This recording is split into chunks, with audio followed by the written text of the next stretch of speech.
Welcome to Uncaged. Today we're speaking with an old friend, an old colleague, an old collaborator, Ben Kartzman. Ben has really excelled in so many different areas, very successful entrepreneur. We'll certainly talk about that. He is now the COO at Mediaocean. Mediaocean is a very important company in the advertising media, digital media industry. They are a mission critical platform for omni-channel advertising. They have really evolved tremendously over the last several years.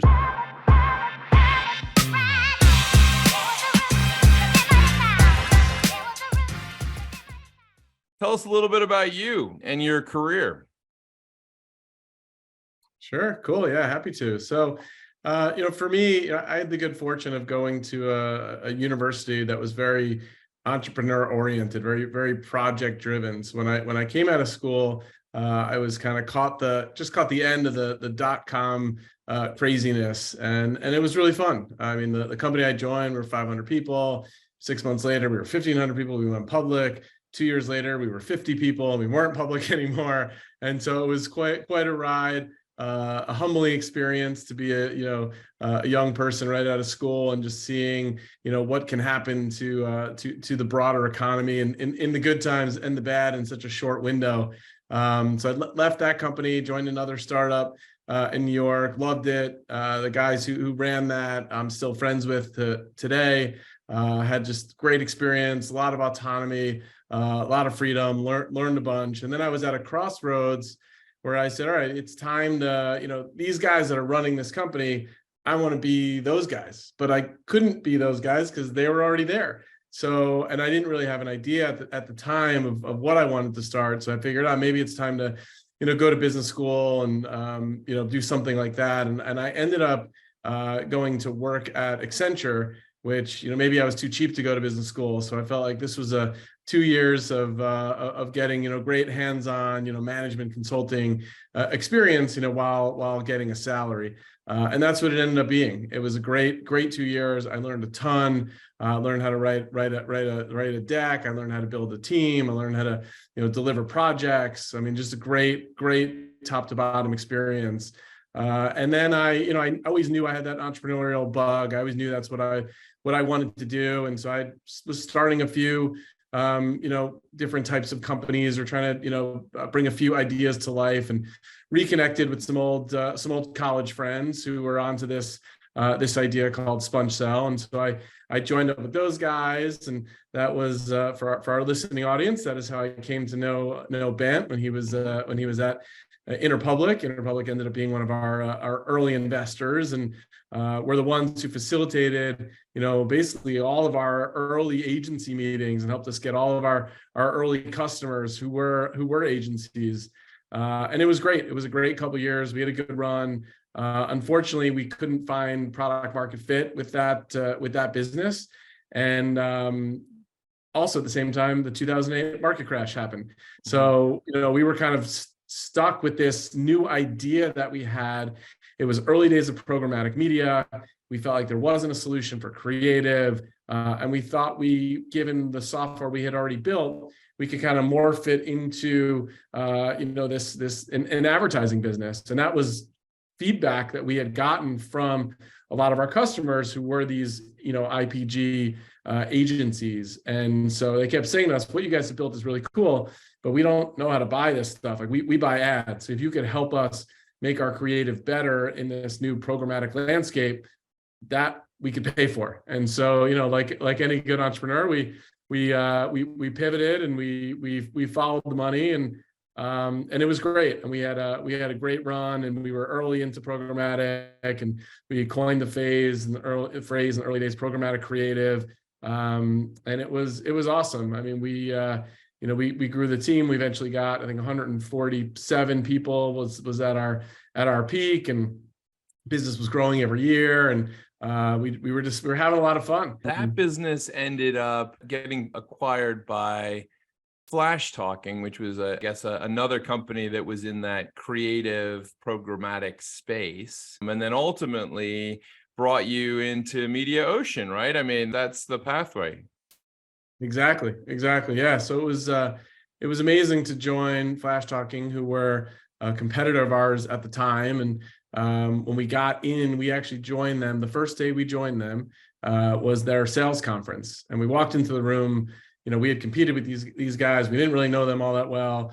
We naturally assumed they were just a whole bunch of terrible people because they were our competitors. Turns out they were amazing, and they had very similar sensibilities to us, and culturally we got along really, really well. And we were able in the 3.5 years that we were there, we were able to basically double that business. And then we sold it to Mediaocean in the summer of 2021.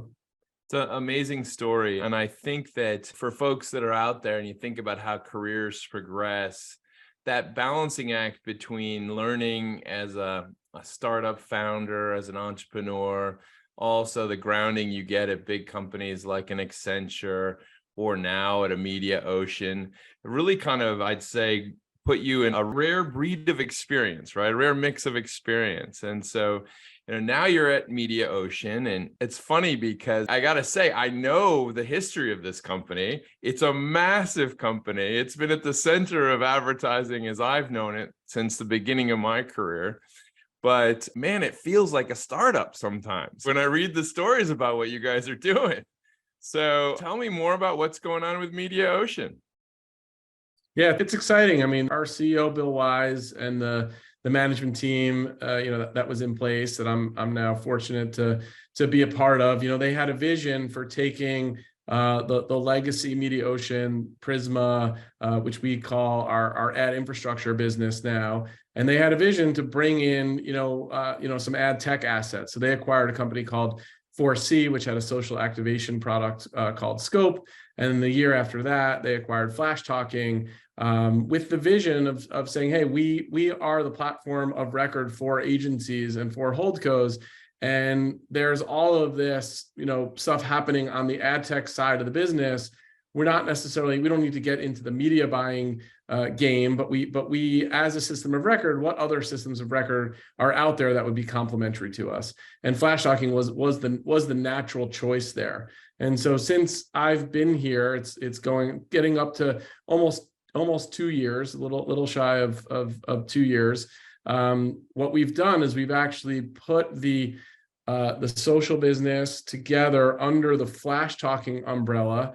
And so now we have an ad tech business inside of Mediaocean that we call Flash Talking, that really that represents an omni-channel, creative solution that does everything from ad serving to dynamic creative to verification across every channel that our customers want to be in. So social, CTV, open web, display, open web, video, mobile, and audio, and digital out of home, and so on. So we've really created this true omni-channel experience across both the ad infrastructure side of the business and then also now the ad tech side of the business. And so you're right, it is interesting by bringing it's not just one, it's not just two, but it's actually 3 cultures together, and setting up an organization that allows us to be nimble, to be responsive to our customers, to continue to be innovative, right? Which in all of us that work and live inside of ad tech know is the crux of our existence, right? It's what our customers look to us for, and so that's really the opportunity that was laid out before us that we've been executing against. Yeah, and I mean, obviously, I know Bill and I know you and the rest of the team. The leaders of your company are innovative people, are all entrepreneurs in some form or fashion, and so it does make sense that the group could really be working at a company like Mediaocean at a time where that infrastructure essentially needed to be completely reinvented at scale. And that's kind of what I see happening with the Mediaocean story. But I mean, at a company like Mediaocean, you are really at the center of what is top of mind for folks these days, what they're working on, what they care about. What are some of the key things and trends that you're seeing in that broader, I'd say, digital programmatic connected television world? Yeah, I mean, there's so many of them, right? I mean, I think one is around data independence and data ownership. customers are realizing that, the days of, putting all of their data into, big tech or big ad tech has not really worked out all that well for them, right? So whether you're an agency, a holdco, or a customer, you need to be in a whole bunch of different platforms, right? You need to be across a whole bunch of different channels. And so making sure that the data that you are learning about, where your ads are being placed, how they're working, the performance of those ads are in a space where they are, where you own that data, right? Like it's critical, especially as we think about what the next wave of ad tech is going to look like, and the role that generative AI, will play in it.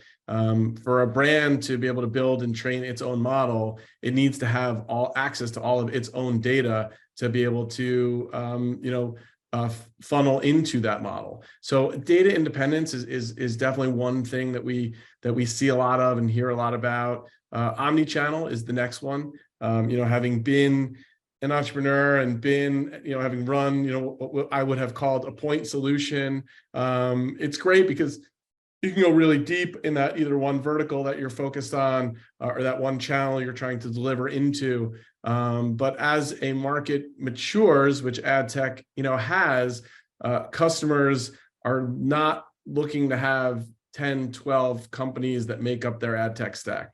They're looking to have it be fewer and fewer. So for us, being a part of Mediaocean, and being able to deliver it across every one of these channels really positions us nicely when a CMO says, hey, I need to, especially in the market that we've lived in for the last 18 months, where it's like, hey, I've got to be really conscious around my costs, less partners, the better, so long as I can execute against everything that I want to and need to drive growth for my brand. Yeah, I can see that. Certainly, as we have more complexity, more capability, there's always going to be that need to reaggregate, simplify, make it integrated so that you can learn from all of the different elements and kind of find synergies as effectively as possible. But let me change gears a little bit here, Ben, because I'm listening to your story, and you are someone who has had that rare gift, in a way, to have a front row seat at the reinvention of digital media. And I guess in some ways, I'm just curious, what is it about this space that keeps you coming back? It's a kind of that classic American phrase of what gets you up in the morning to keep doing this? Yeah, it's there's so many things. I think about the thing that's really driven me, is the notion of personalization. And so thinking of it through the consumer lens, but also thinking of it through the marketer lens, it's one of those rare moments where you actually have both sides who want the same thing, right? As a consumer, I want media that I consume, especially advertising, to be relevant to me, right? And that's the same whether it's the shows that I watch or the sports that I watch. These are things that should be relevant to me. So when I see an ad next to that content, I'm expecting that to be relevant to me, right? 15, 20 years ago, it was just novel to get an ad in front of you in a digital environment. Now, and it's evolved to us needing to be able to do that better and more effective. And so you've got consumers who want personalization, and then you've got marketers who want the same thing, right? Marketers will say, if I can talk to each one of my customers one-to-one, that's what I want to do. Now that's easier said than done, and it requires a bunch of technology and data aggregation scenes. But we've always been a vehicle and a channel, for doing exactly that. So I love that. I've always loved that. It's something that's really been of high interest for me, and seeing that evolve, through the years to the place that we are now. We're still, believe it or not, less than 10% of all paid media today is personalized. So we still, I think, have a really long way to go if we're living in a world where consumers want more of it and marketers want more of it. Yeah, you alluded to things like generative AI. The technology continues to evolve to perhaps kind of make that vision that I know has been at the center of your thinking from the get-go, a reality. I mean, there's a real opportunity, and certainly there's a lot of value when you can personalize that messaging for every party involved. So I'm excited to see how you and the Mediaocean take that forward and make it happen. But I mean, I'm not a big fan, Ben, of talking about the far future and, what's going to happen in 2050. But I am interested in talking about kind of the near future. And, as we look out for the rest of this year, we found ourselves in a different economic cycle. What does the rest of the year look like for you guys and going into the following year? Yeah, so everyone's going to talk about AI, right? That's the sort of stock answer to this type of question these days, and there's a reason for it, right? And I think for where we sit, there's a lot of work, effort, and energy that we're putting towards blending the use of AI in a human-friendly way, in a marketer-friendly way. So it's not about talking about how we've got the best application of AI, and let us show you how you can push the easy button. Like, that's great, and that's a wonderful story, and there are components of what we do and what we're building that will lend itself to that story. But it also has to be, I think, that right balance between the work that a human needs to do, the way that a human needs to, interpret the data that comes out of our system, or make decisions around the types of creative that they want to put out in front of their consumers. So I think for us, it's kind of making smart incremental steps that are digestible for, both the consumer on the other side, who probably won't really know what technology is being used, but again, they just know that they want something that's relevant to them, and then giving marketers, the ability to still have the control over the messages that they are disseminating, out through their paid channels. Yeah, I mean, kind of finding that wonderful sense of balance between what technology will make it possible to do and what is really the most effective, engaging solution going forward. Ben, it's been amazing talking with you today. It's obviously great for me to see you, and congratulations on all of the amazing things that you and the team are working on. If someone wanted to reach you and learn more about what you and the Mediaocean folks are up to, where's the best place to reach you? Yeah, for me, it's my LinkedIn. I mean, that is the place. I spend most of my social media time on LinkedIn. It's a great, super valuable resource for me professionally, and all my contact info is in there. And I'm always getting messages from people that I know and that I don't know, and so that would be the place to go.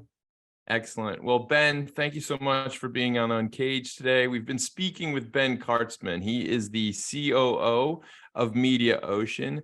Mediaocean is powering the future of the advertising ecosystem. And we've been talking about really where their expanding platform is really driving that ability to take ideas from the genesis of content all the way through to realization and distribution in an effective way. Ben, thank you so much for being on the show today, and we look forward to having you back. Thanks for having me. What a pleasure. Appreciate it. Cheers.